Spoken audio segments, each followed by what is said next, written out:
There was once a giant in Ireland, and his name was Mahon MacMahon, and he lived inside the cliffs that rose up straight from the sea. No one had ever seen door or window in the cliffs, and no one knew how the giant got in or out, but still it was said that he lived there.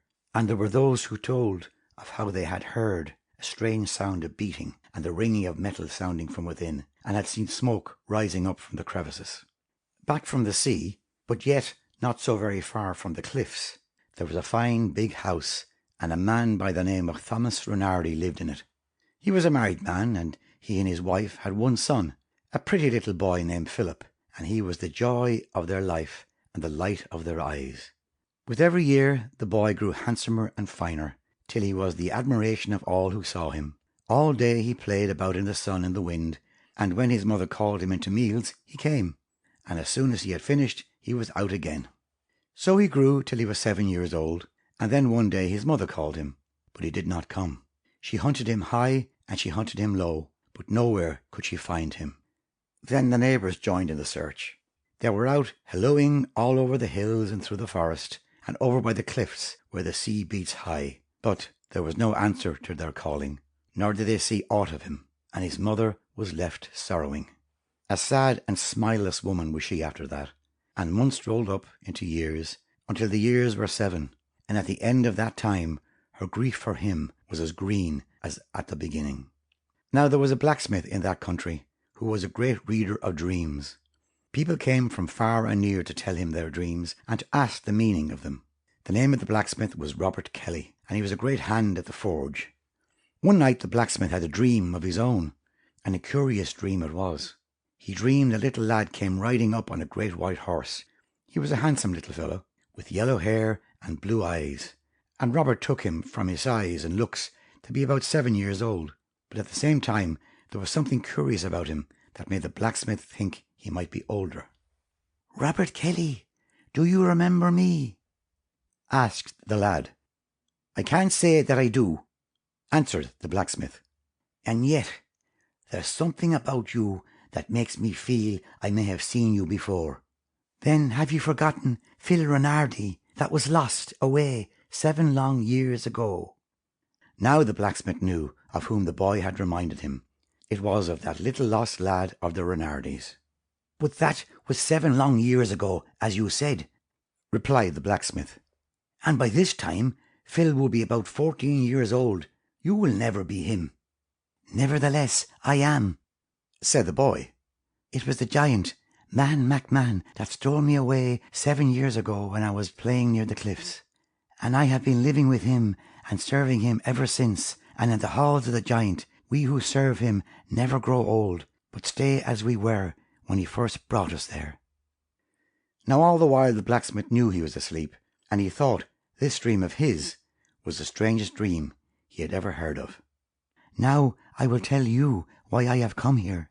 The boy went on, and he told Kelly how the very next night the 7 years of his service were up. "Every 7 years," said he, "the giant's door stands open from the stroke of midnight till cocks crow the next morning. There is only one way to get to his door, and that is by way of the sea." The lad then begged and implored the blacksmith to get a boat and row out to the cliff the next night, and to wait there until midnight when the house opened. The blacksmith was then to seek through it until he found the lad, and then he was to bring him away with him. "And tomorrow, when my first 7 years of service is up, is the only time you can do it," said he. "If you will not, then I can never escape, but must stay there in service to the giant for always." Then Kelly, who still knew he was asleep, said, "But after all, this is all in a dream, and when I waken I think there's no meaning to it. Then I'll give you a token to prove to you that this is no common dreaming," said Philip. With that he turned his horse about, and the horse lashed out at the blacksmith with his hind leg, and the hoof struck him on the forehead with such force that it seemed as though his head would be crushed in. The blacksmith cried out with the blow, and woke to find the blood streaming down his face. And when he had wiped it away and was able to examine his forehead, there was the mark of a horseshoe on it. Robert said nothing to anyone about his dream, not even when they saw the mark on his forehead and wondered about it. So they thought that in some way, when he was shoeing a horse, it must have managed to kick him. But that night he went secretly to a friend of his who had a boat and asked him whether he would row him out in front of the cliffs just before midnight. The friend was loath to do it, for he had small liking for going out at night on the sea, and to a place that was but ill thought of, for there were all these tales about sounds that had been heard from inside the cliff, and that they might be made by Mahan Mac Mahan. However, in the end Robert persuaded him, and a little before midnight they set out. There was enough moonlight for them to see the way to go, and as they rowed towards the cliff, Robert told his friend for the first time why he was coming there and what he hoped to do. "And whether it was a dream or no, I can't tell you," said he, "for I was sleeping, and yet here, all the same, is the mark of the horse's hoof on my forehead." Well, the friend thought it was a strange tale. "And it's hard to believe there's any truth in it," said he.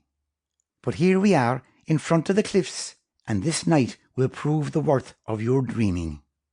He held the boat there in front of the rocks with his oars, and the minutes slipped by, and neither of the men spoke, and everything was silent.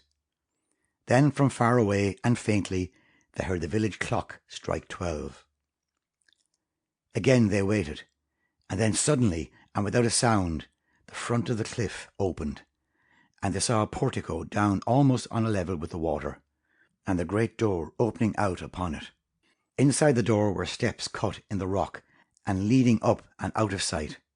A light shone out through the door and across the water, but it was not very bright. "Here is where I chance it," said the blacksmith. "Row me up close so that I may step out onto the portico, for according to my dream, it's in there I must go if I am to find little Philip Renardy." The whole matter was so strange that his friend tried to dissuade him from going, but the blacksmith would not listen to him. "I've a sign from him on my forehead," he said, "and go I must and will. Do you wait here for me till cock's crow, and if I haven't come by then, there's no use in your waiting longer." His friend rowed him up close to the edge of the portico, and the blacksmith climbed out on it, and watchfully he crept over to the door and peered in. Everything was still, and he saw nothing but the steps leading upward, and they were so high, each one of them, that it was as much as he could do to climb them. He carried a ploughshare that he had brought with him from his smithy, for somehow he thought a ploughshare might be a good weapon if he needed one, and anyhow it gave him some sort of feeling of courage to have hold of it. He climbed the steps one after another, and that took him some time, and then he came into a great hall, and in the centre of it was a table hewn out of rock. Around this table sat 7 giants. They sat there bending forward as though they were consulting with each other, but none of them moved or spoke, or even so much as winked an eyelid. They might have been carven figures for all the signs of life they gave. At the head of the table sat a giant with a long beard, and he had been sitting there so long that his beard had grown into the slab of rock that was the top of the table. Robert Kelly stood there looking at them for a while, and then, as none of them took any notice of him, he called in a loud voice, "Is there anyone among you named Mahan Mac Mahan?" At that, the giant at the head of the table started up so suddenly that the pulling out of his beard split the rock of the table into pieces. But none of the others stirred nor looked at him. "I am Mahan Mac Mahan," cried the giant. "And what do you come seeking me for?" "I have come here in search of little Phil Renardy," cried the blacksmith boldly, "and I have been told that you are the one who can tell me where to find him." The giant looked at him in silence for a bit, and then he said, "Yes, I can tell you where to find him, and better than that, I can even show you where he is." He then led the way into a great stone chamber on beyond the hall, and it was glowing with fires, and there in it were a great number of young lads. It seemed to the blacksmith that there were hundreds of them, and they were all busy at some kind or other of metalwork. When Mahan MacMahon came in, they stopped their work and stood back against the wall, and the blacksmith saw that not one among them looked to be more than 7 years old, and they were all so much alike that they might have been brothers. "If you are a friend of Phil Renardi, no doubt you can choose him from all others," said the giant. "And now look about you, and if you can tell me at the first telling which is he, then you may take him away with you, and no harm to anyone. But if you cannot tell me, then it was an ill hour for you when you entered my house, for you'll never go out again." This frightened the blacksmith, but still he kept his wits about him, and looked carefully from one lad to the other. But for the life of him he could not tell of a surety which was Phil Renardi, for he had no clear remembrance of him. In order to gain time, he said to the giant, "And are all these fine lads servants of yours?" "They are," replied Mahan MacMahon, "and it has taken me a long time to gather them together."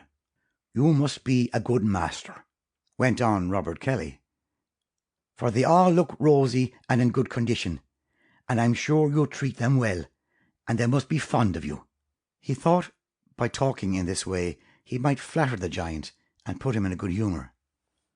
"That is a true word you have spoken," said the giant, "and I'm sure you must be an honest man, so let us shake hands upon it." He held out his hand to the blacksmith, but when Bob Kelly looked at it, it was so thick and broad and cruel looking that he was afraid to trust his own hand to it. "For if he were to take the fancy," thought Bob, "he could crush it as easily as I could crush a rotten potato." So instead of putting his hand into the giant's, he put the ploughshare in it, and the giant shut his fingers tight on it, so that it crumbled up as though the iron had no more strength in it than a piece of paper. "Praises be, it was not my hand he was squeezing," thought Robert Kelly. "You have a strong hand," said the giant, "but you need a stronger than that if you're to shake hands with Mahan MacMahon." Then all the little lads burst into laughter, but through the laughter he thought he heard someone sighing, "Robert Kelly, Robert Kelly, I am here behind you." He turned about quickly, and there behind him was one lad among them who was not laughing. And like a flash the blacksmith seized hold of him and cried out, "This is Phil Renardi, and the one I would take with me." "Bad cess to you," cried the giant, "but you have chosen rightly." Then all grew dark, but Robert Kelly kept tight hold of the boy he had chosen, and he could hear many voices about him crying, "Happy Philip Renardi, happy Philip Renardi." The next he knew, the sun was shining, and he was lying on the grass at the top of the cliff, and the little lad was watching beside him. "And are you of a truth the little Philip Renardi that's been lost for so long?" asked Kelly. "I am that one," replied the lad, "and it is you that has saved me. And now let us be up and off, for my heart is aching within me for the sight of my mother." So the blacksmith rose up and took the little lad's hand and led him to the big house of the Renardis, and the lad seemed to know the way better than he did. And no sooner did Mrs. Renardi see him than she knew the lad as her son, and was like to have gone distracted with the joy of it. There was a comfort to Bob Kelly too, for all the time he had kept wondering whether by chance he might not have brought back the wrong boy with him. When he at last left them and went back to his smithy, he found quite a crowd gathered there, talking about him, for when he hadn't come back to the boat, his friend had made sure the cliff had closed on him, and that mortal eye would never again behold him. But when the people who had gathered heard his tale, there was great rejoicing, and all the bells of the village were rung, and a great crowd hurried away to the Renardi's house to get a glimpse of the boy who had been stolen by the giant. Soon after his return, the boy began to grow again, but he never became very big, and there was always something a bit strange about him, though after a while he married and had children of his own, who were fine stout fellows, and all of them were wonderful workers in metals. As for Robert Kelly, His adventures were the making of him, for people came from everywhere to have him do their work for them, so as to have a chance to hear him tell his story. Moreover, Philip taught him some of the secrets of working with metal that he had learned in the giant's house, so that he became quite famous. But the giant was never heard of again, and no more sounds came from within the cliff house. So it was supposed that he had left that part of the country and chosen some other place as his dwelling.